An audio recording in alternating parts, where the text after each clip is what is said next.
கிளக்கோமால நிறைய டைப்ஸ் இருக்கு. அதுல முக்கியமான 2 டைப்ஸ் பத்தி பார்க்கலாம். First open angle glaucoma, second angle closure glaucoma. Open angle கிளக்கோமால இயர்லி ஸ்டேஜஸ்ல சிம்டம்ஸ் எதுவும் இருக்காது. ஆனா போக போக சைடு விஷன் கம்மியாகும். ஆங்கிள் க்ளோஷர் கிளக்கோமால அடிக்கடி தலைவலி, கண்ணு வலி இருக்கிறது இருக்கும்.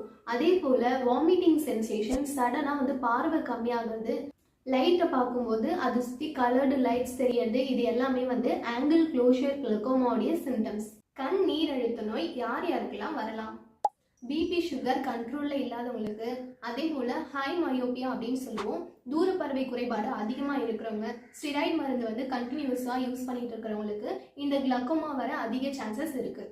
கிளக்கோமா அப்படின்றது க்யூர் பண்ண முடியுமா முடியாதா அப்படின்னு பார்த்தீங்கன்னா, இது க்யூர் பண்ண முடியாது, பட் கண்ட்ரோல் பண்ண முடியும். ஆல்ரெடி டேமேஜ் ஆன நரம்பை சரி செய்ய முடியாது.